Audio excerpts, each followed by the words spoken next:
mentioned that I like to write in my Bible. I will put dates and names, things that I've prayed for people, promises, things that God has convicted me of in the Bible. And if you were to look at the passage that John just read in my Bible, you would see one name written several times with several dates next to it. Because as I have read this, I have tried hard to apply it to a particular relationship in my life. But it's complicated. I need to preach this to myself. That's what I'm saying here. Several years ago, John and I sat with two of our closest friends, a husband and wife who we had raised our kids with, who we had spent holidays with, who we had shared many, many meals with. They were two of our closest friends. The husband had been a businessman and left his business to come and work at the church with John as the executive associate. So they became not only close friends, but colleagues. So we sat together, the four of us, we sat outside with ice cream, and I listened as the husband, our close friend, spewed such anger and vitriol in criticism of John that it felt like a bucket of resentment was being poured on our heads. Now, his issue was with John, and so I sat there speechless, just listening, but I was dumbfounded, I was blindsided. And John also listened long and hard, and eventually he said, you know, we don't agree on everything, we don't share the same perspective, but I do see two different places where I think I probably made mistakes. And he proceeded to name where those mistakes were. So I then listened, hopeful that our friend would respond with maybe a way that his perspective had been a little off, or he had maybe been a little fallible, or even just a recommitment to our friendship and God's ability to redeem this, whatever it was. But there was nothing. And our friends left the church. This has grieved me deeply. I have struggled with this. If you look, like I said, at my Bible, or if you read my journals, I have wrestled with how to respond to this. Now, maybe you have a similar situation. Maybe you are estranged from a sibling or a parent. Maybe you have a marriage in crisis and you're barely speaking. Maybe you've split with somebody in your small group over theological differences. We have conflict in the Middle East. We have conflict between political parties. We have conflict in the church. We have conflict between spouses. We have conflict with colleagues. Are you feeling pretty good now? I know, it's hard. Life is full of conflict. So, what do? I think often our first impulse is to go to one of two extremes. Either we lob what I call truth grenades, like we explode with anger, either through an email, big mistake, or in a public meeting, another mistake, or through social media, another mistake, right? We want to say, you are so wrong, just wallow in your wrongness, right? There's part of us that loves being right and self-righteous. But our outrage, like a lot of other things that feel good for a time, eventually will eat us from the inside out. So one response is to just explode with anger without listening. But another response might be to stuff our resentment in the guise of grace. It's like, we're Christians, we're so nice, everything's fine, bless your heart, right? This may feel safe, the other may feel safe, but really, I think both of them are kind of cowardly, and I think that maybe Jesus has something different, a third way, perhaps, for us to consider. Now, we know that the Bible is full of relationships, right? Primarily, the Bible talks about our relationship with God. It also talks about our relationship with each other. Some examples of conflict in the Bible are corporate, like the New Testament church, for example, church disagreements. In the chapter that John just read, at the beginning of that chapter, Paul is dealing with this big church disagreement about whether Gentiles need to be circumcised or not. So there are corporate disagreements, but there are many, many examples of personal relationships that are in conflict. Cain and Abel, Jacob and Esau, David and his son Absalom.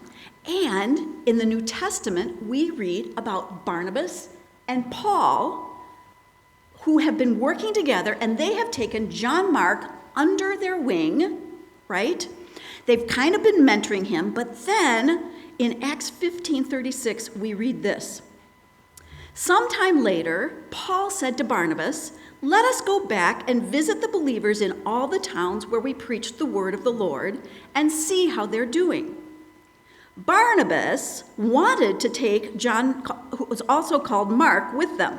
But Paul did not think it wise to take him because he had deserted them in Pamphylia and had not continued with them in the work. Now, we don't know why John Mark left them. There might have been a crisis at home. He might have been afraid. He might have just gotten tired of the work. We don't know. But Paul was not buying it. Verse 39 says, they had such a sharp disagreement between Barnabas and Paul that they parted company. Barnabas took Mark and sailed for Cyprus, but Paul chose Silas and left, commended by the believers to the grace of the Lord. He went through Syria and Cilicia, strengthening the churches. Now, I want to focus on one detail here. This conflict in Acts happens between Paul's first and second missionary journeys. Then, the passage that we read today, Paul's letter to the Romans, happened, he was writing it while he was on his third missionary journey, scholars think. So think about this. It's so ironic. Paul's been in this conflict, right, with Barnabas, and now he's the one writing about conflict to the church at Rome. And here's what I wonder. As he was writing this, how much was the Holy Spirit working on him, convicting him? Here, he's writing to the church in Rome, but is the Holy Spirit saying, Paul, do you need to apply this to your own life? Now, hold that thought. We will get back to that at the end. But first, I want to take a closer look at these verses in Romans 12. Paul has spent the first part of Romans talking about the gospel, theology. It's all about grace, grace, grace.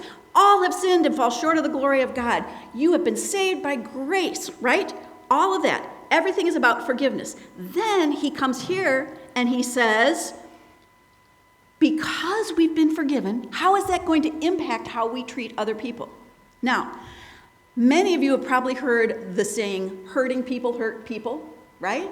You know that saying, hurting people hurt people? It just means like when we've been hurt, we often hurt other people. If somebody has been abused, they may abuse other people. If somebody has been hurt and hasn't dealt with it, it may come out sideways and they may hurt other people. But I think Paul would say this, forgiven people, forgive people. Just like hurting people hurt people, forgiven people forgive other people. When we recognize all that we've been forgiven, we're going to be likely to forgive others. Now, in this passage that John read, holy buckets, right? So many commands and exhortations. Even if we combine some of them, it makes a to-do list of 12 commandments or exhortations. That's a pretty tough to-do list, too. It's not like these are easy things, right? This is all about conflict and reconciliation. But I would say all of these commands are in service to one. In verse 18, it says, if it is possible, as far as it depends on you, live at peace with everyone. Not, if it's possible, tell everyone else what they're doing wrong, right? No, you do you. You focus on your part. But what does that look like in real life? Let me highlight a couple of other things that are repeated that may help us. First, take a look here. I have a few verses highlighted. Honor one another above yourselves. Do not be proud. Do not be conceited. We've talked before about how it's important to look at things that are repeated. All of these things could be summarized in the priority. The first priority in pursuing peace is humility. You remember last week, John talked about Jesus, and Jesus' attitude was to lay aside his power and his rights and to humble himself. So our first priority in pursuing peace is humility. And if we're going to pursue humility, I would suggest there might be 3 questions we can ask ourselves. The first one is, you feel dinged by somebody. You feel offended. It's important to pay attention to those emotions and ask yourself, why is it? Why do I feel offended?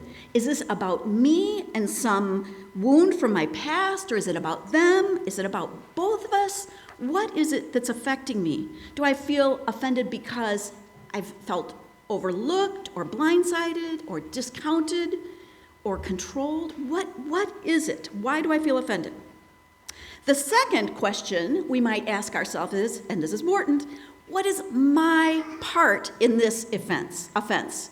Are you brave enough to own your own sin? It is so easy to see the sin in someone else's life, right? It's just too easy, right? And so I think we need to ask God to show us our blind spots. If it's hard, if it's like, I'm not sure, well, Lord, show me what I'm missing. Show me my blind spots. Show me my part. Again, you do you. The third question we might ask is, what's my motive? If I go and talk to this person who has offended me, what's my motive really? Is my motive greater understanding and blessing and bringing life? Or do I really just want to defend myself, justify myself, and tell them how mean they've been, right? There's a quote by Scott Sauls that says this: what matters more to us, that we successfully put others in their place, or that we are known to love well? God have mercy on us if we do not love well, because all that matters to us is being right and winning arguments. Now, we'll come back to these 3 questions, but I want to go on and look at another set of verses that I've highlighted. Several verses that are repeated in this passage, and they are this: bless those who persecute you, bless and do not curse. Do not repay anyone evil for evil. Do not take revenge. Overcome evil with good. So if our first priority is humility, we might summarize these and say our second priority when pursuing peace might be blessing. Blessing. And if we're going to bless others, I would suggest maybe there are 3 actions we can take. 3 questions for humility, 3 actions for blessing. And the first one is to move towards the other, not away. To talk to the other and not about, right? For me, 15 years ago, I was so deeply wounded by another woman on our staff in a very complicated situation that I couldn't even attend church for a while. I was so hurt. It was hard for me not to talk to other people, not to pour out my heart to other people. And I had to pray, Lord, set a seal over my lips, please. And confession, I was not successful at that. I'm not proud of this. But both of us had to gradually, slowly move towards each other, have the courage to move towards each other instead of turning away. So the first action is to move towards, not away. The second is question for better understanding. Oh my gosh, I think this is like probably the most important thing. Make no assumptions. Many of you have heard the story that Stephen Covey shares. Stephen Covey was on a subway on a Sunday morning in New York City, and there were people, it was quiet, people were reading their newspapers, everything was fine. And then a father with 3 kids got on the subway. And the kids were like loud and yelling, they were throwing stuff, they were totally disruptive. And the father had sat down next to Stephen Covey and it just like this. kind of buried his head in his hands and was sitting there, wasn't doing anything to discipline his kids. So finally, Stephen turned to the guy and said, "Sir, your children are being very disruptive. Could you do something about it?" And the man looked up as if he were just kind of becoming aware, and he said, I probably should. We just came from the hospital where their mother died, and I don't know what to do, and they probably don't know how to handle this either. It makes a huge difference when you know the whole story, right? Question for better understanding, even when you think you know the whole story. Never make assumptions. Often, when we're wounded, we tell like the worst possible story in our head to explain someone's behavior, don't we? I do. I know I do.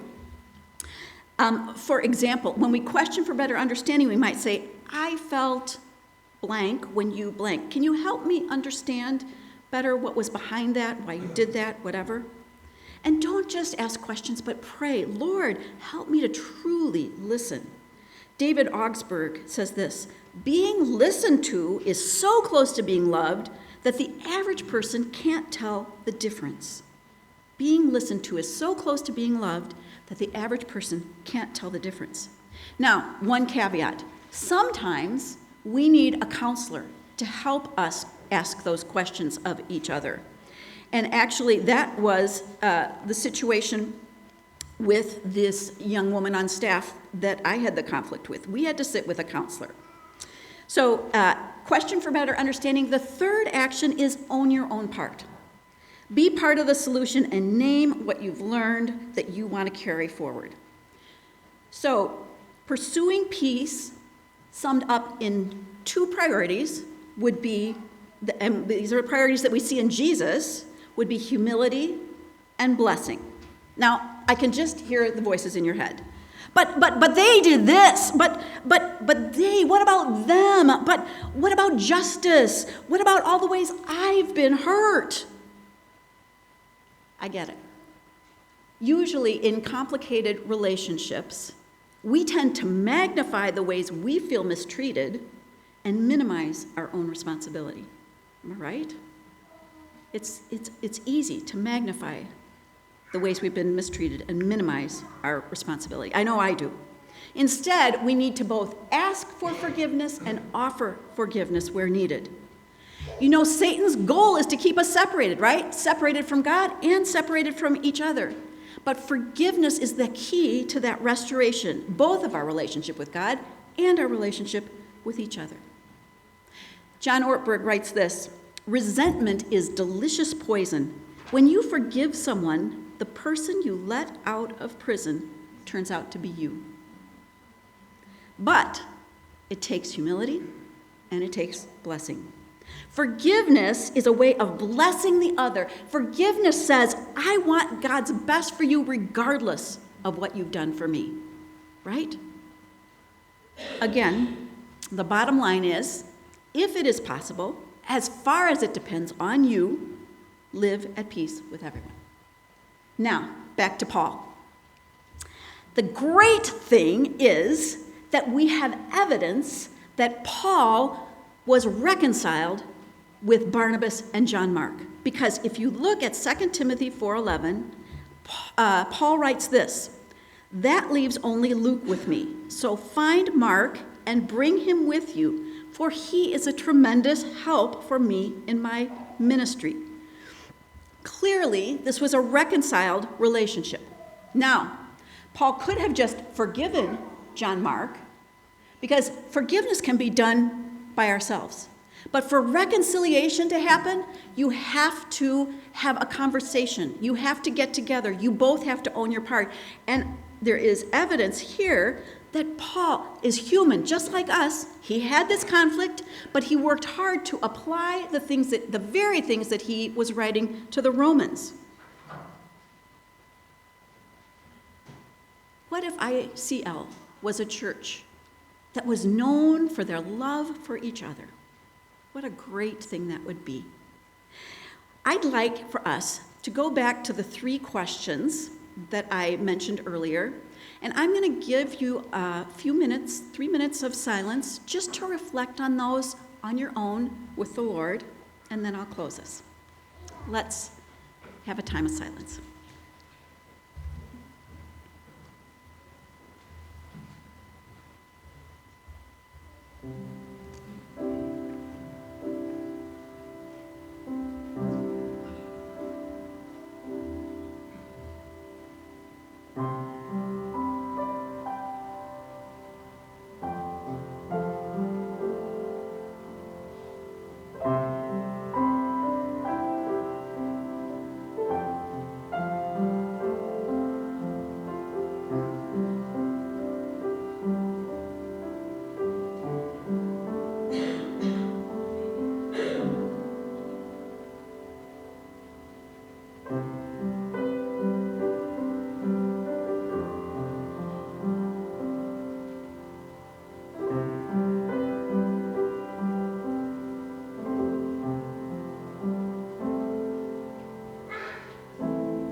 Dear Lord,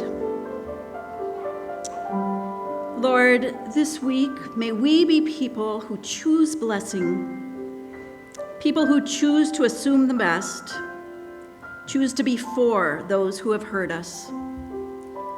Lord, I pray that you would pour out your love and mercy on friends with whom we have offense. Help us to see the pain that may be motivating their words and actions. Help us to extend grace to them as you do to us. In the strong name of Jesus, amen.